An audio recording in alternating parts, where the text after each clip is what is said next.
what's up guys, Andy here, and today we're reviewing over Black Clover episode 75 titled Fierce Battle. Now, I'm not going to lie with y'all, I was really tired and decided to go ahead and do this review in the morning, right after the episode came out, and it might have been a bad idea because I am tired, but I'm so glad I did. Episode was amazing. They kind of looked over Finral a little too much in my opinion. I feel like he should have got a little bit longer of a segment, maybe done his next episode instead and just stuck with the kind of like two little things they did do.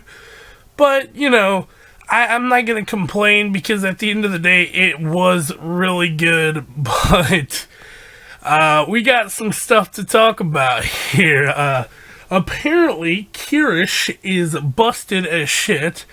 Zerx is confirmed favorite character. And Finral and his brother got some stuff to prove. So, without further delay, let's go ahead and get into this review. And don't forget to like, comment, and subscribe if y'all do end up liking the video or just want to support the channel any way possible. Let's jump right on into it. Back from the dead.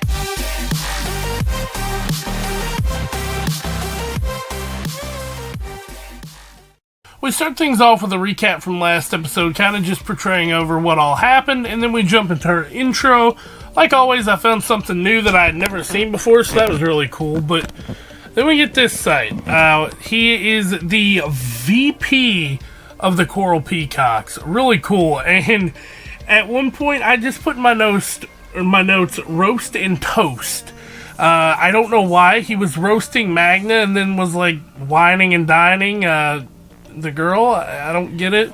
And then Austin tried to talk to him and he was like, "Don't talk to me as though we're friends, you swine." And like became like, I was just like, I put in my notes, Jesus, that was a like quick turn. And then his sister was just like, "Because I hope you win, because Austin, I intend to slaughter you next round." And I was just like, alright, I'm gonna hate this character no matter what. But we get our lineup here. We got Soul, Kirsch, and Magna versus Sesk, Adrian, and Willie.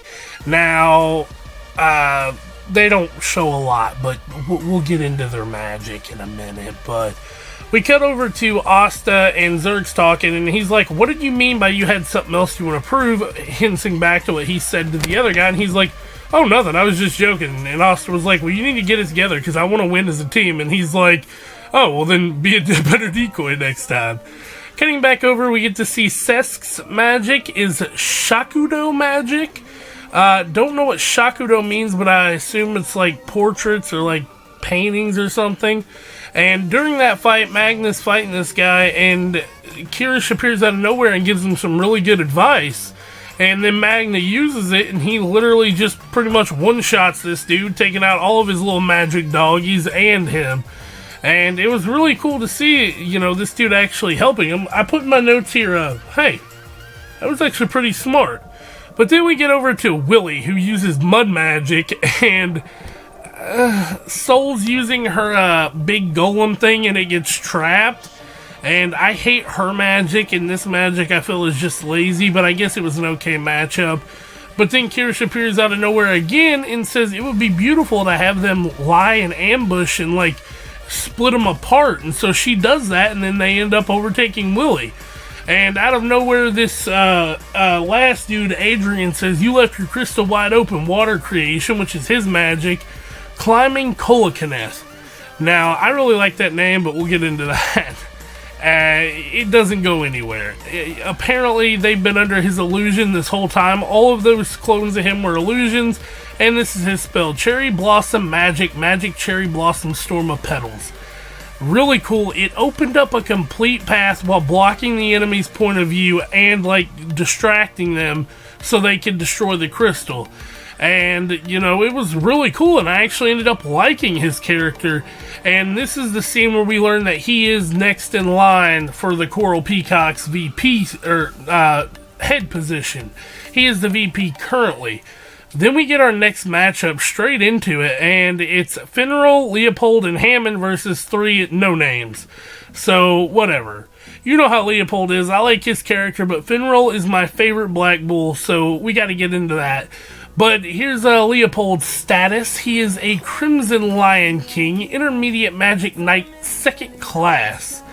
Now, that really doesn't mean much to me, because this guy, I hate this character, but, like, I can't really hate on him too much, because he's just a side character. It's Hammond Caesar. He's a Golden Dawn's Intermediate Magic Knight, 2nd class, so whatever. And then we get Finral, Junior Magic Knight, 1st class. Remember, all the Black Bulls members are juniors. And that'll come up, like, in the episode a little bit. They're talking, like, they're all juniors. And as they're fighting, he's gotten, like, so much better with his A, confidence, and B, strategy. He starts, like, sending his spatial magic and launching Leopold through the place, just busting shit up. And they destroyed the crystal pretty easily, so E-Team advances.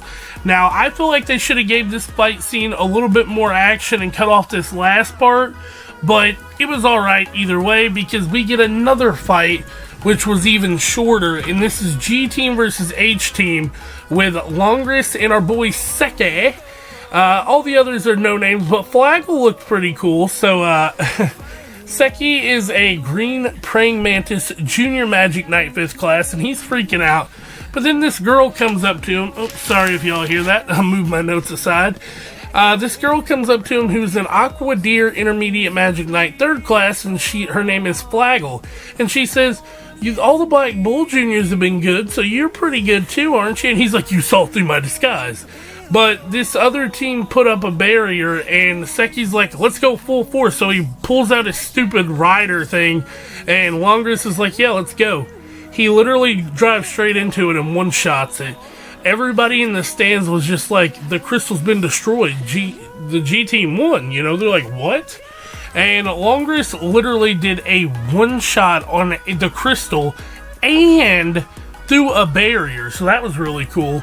But then we get this standoff here where Longris is pretty much telling him, he's like, you better be careful not to get in the way next round, because, you know, they're fighting next. And Longris says, so to ensure that doesn't happen, I'm going to win. Really cool. I love Finral's character. Longris is a cool villain for him because, you know, they are brothers. But that is the end of this episode, gang. Really loved it. We do have our little, like, petite Clover clip thingy. Nothing really special this week. It was kind of funny. But, yeah, you know, nothing really to talk about too much. It's pretty much just Finral going through his training with Asta for what he does for Yami. And it's just like, he's like, you can see everything. And he's like, yep, then that's because my training.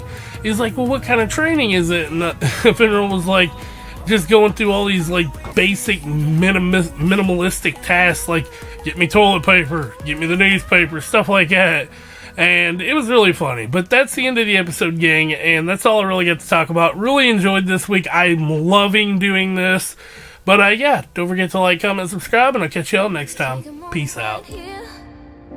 Feeling like it's out gear, driving towards the sun with a rose and a gun. Feel the wind in my head.